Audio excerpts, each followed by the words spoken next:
Hi. You know, I do these videos every now and then, and I like to reference the Orange County Register a lot. So Jonathan Lansner is a guy that writes a lot in the business section, and I really like a lot of the stuff he writes. But he wrote something that caught my attention, and talking about real estate gurus and how they're all predicting this amazing rebound for real estate. And I'm in the same camp. I think we're going to be doing pretty well here shortly, as if we weren't already with crazy price increases and stuff. But so he says, look, I have 10 questions I think you should ask your realtor or guru, whoever you want to talk about. So I thought I'd answer these questions, because he asks them as if they're the end of the world. Okay, maybe a slight exaggeration. Number one, don't jobs matter? Yep, we got a lot of unemployment, but you know, quite frankly, I know more people that have good jobs than are unemployed, by a long shot. And they tend to mostly be homeowners, and I think that's where it comes down to just the mix of whether or not, you know, the people that are currently unemployed are people in the entertainment business, services, you know, obviously the nail salons, waiters, waitresses, all those are having a tough time. But it's a fairly select part of the market, and the rest of the businesses that are still working are doing pretty well. In fact, they're kind of making more money than they have in a while. So yes, of course jobs matter, but I think right now what matters is what jobs are out there. And right now these people are working and have good jobs, and they can buy houses, and they can qualify for the loan, which is something that's really not easy these days. And then he says, don't we V every year? So so the gurus are saying, hey, we cratered, now we're going to shoot back up. So don't we V every year? Yeah, we do. Not as much though. Nowhere near as much.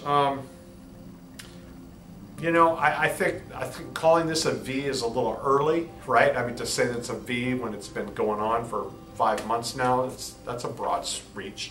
But you know, they can say, yeah, prices came back. You know, we're selling homes, and in fact, since this article was written, it's gone crazy. Our home volume has gone way up, sales year over year, not just prices, but sales too. And don't delinquencies matter? Well, that's a really interesting question. Normally you would say, yeah, they matter because it means people aren't able to pay their mortgages. But guess what? Delinquencies right now mean that we have lenders that are very healthy, that are able to give us forbearance, that are able to work out payment plans for us, for homeowners.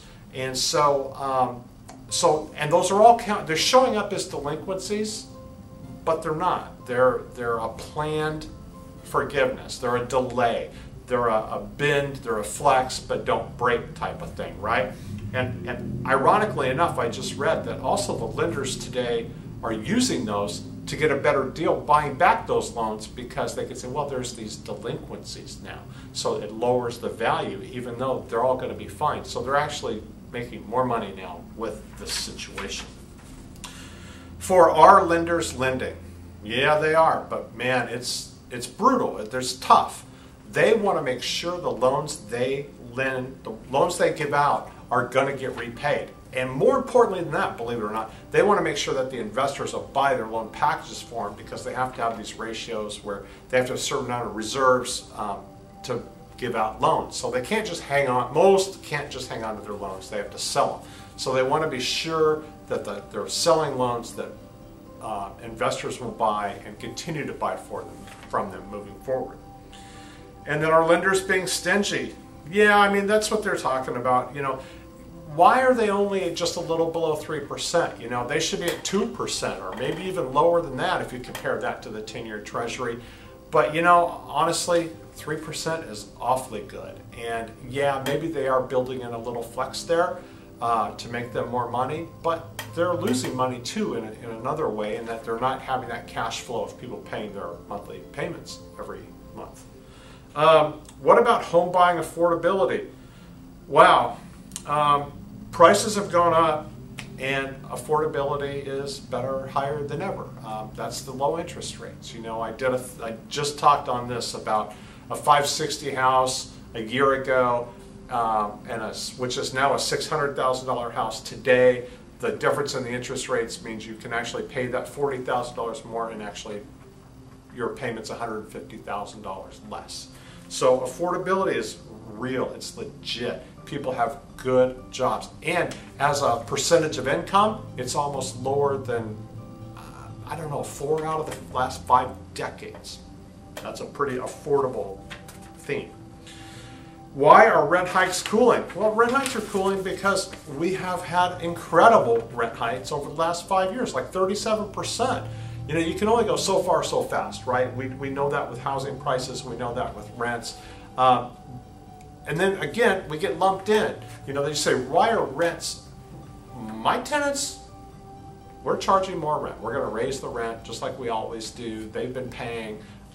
We get lumped in with these big high-rises in downtown where 10,000 units got built, but you know, they're having trouble leasing them out because guess what? People don't really want to live in that environment right now. It's a little slower sale, so it makes everything skewed in their direction. Why aren't builders building? Man, builders haven't been building in a long time. I did say 10,000 units, and that sounds like a lot, but you know, when you look at the lack of building, it's been bad for years now. Real estate, you know, so it says here, leading or last one standing. Well, I don't know, maybe we are the last one standing, but we're doing pretty well. You know, in real estate business, everything related to the real estate business is busy.